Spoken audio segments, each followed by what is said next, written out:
नमस्कार दोस्तों।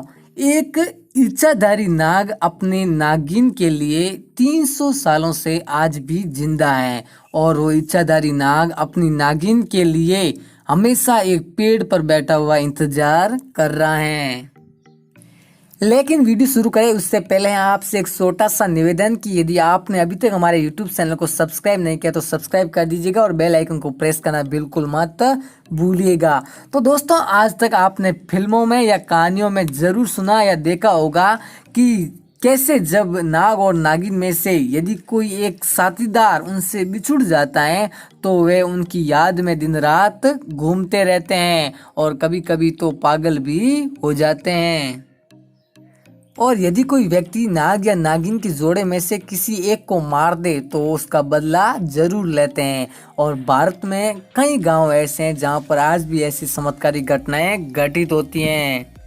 और ऐसी एक चमत्कारी घटना आज हम आपको अपने इस वीडियो में बताने जा रहे हैं। दरअसल दोस्तों, ये घटना राजस्थान के जयपुर जिले के लालपुरा गाँव में घटित हुई थी।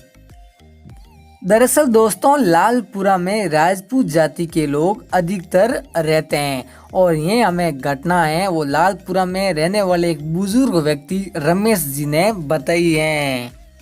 रमेश जी के अनुसार इस गांव में 300 साल पुराना एक बरगद का पेड़ स्थित है।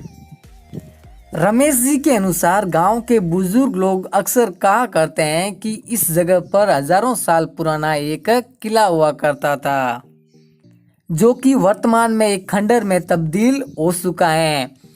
और इसी किले के पास राजाओं ने एक मंदिर का निर्माण करवाया था और इसी मंदिर के पास एक पेड़ स्थित है जो कि देखने में बहुत भयंकर लगता है। और इस पेड़ में एक गुफा जैसी खोखली जगह है जिसमें पिछले 250 सालों से एक भयंकर सांप निवास करता है।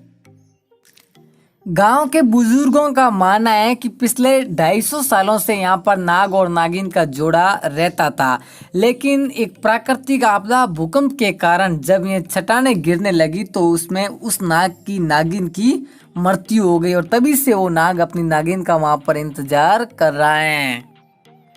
गांव के बुजुर्ग लोगों का मानना है कि ये नाग पिछले 250 सालों से इधर उधर ही घूम रहा है और अपनी नागिन की याद में पागल हो गया है। गांव के लोगों की धारणा तो ये भी है कि कभी कभी गांव के अंदर आ जाता है और वहां पर इधर उधर घूमकर वापस उसी स्थान यानी उस पेड़ पर चला जाता है।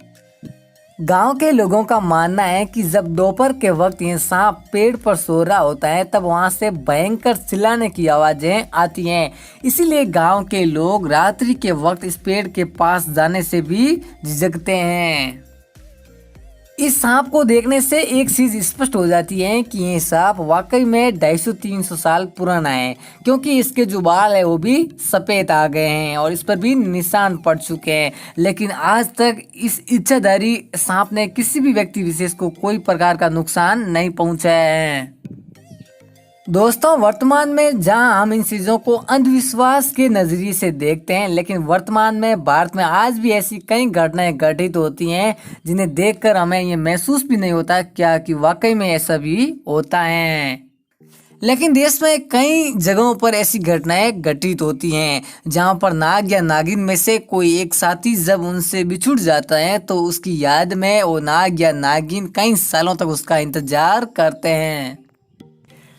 सांप और नागिन को लेकर एक पौराणिक मान्यता तो ये भी है कि जो इच्छाधारी नाग और नागिन होते हैं वो हमेशा एक जोड़े में रहा करते हैं।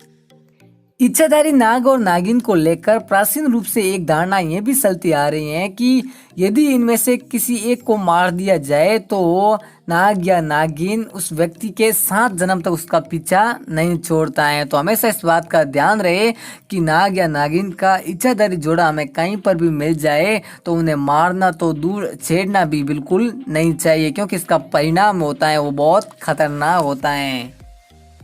दोस्तों, सबसे बड़े मजे की बात तो ये है कि इच्छाधारी नाग और नागिन अजर अमर होते हैं और वे कभी भी नहीं मरते हैं। लेकिन हम यदि किसी सांप को देखते हैं तो हम समझ लेते हैं कि यह कोई साधारण सांप है, क्योंकि उनमें ज्यादा अंतर नहीं होता है।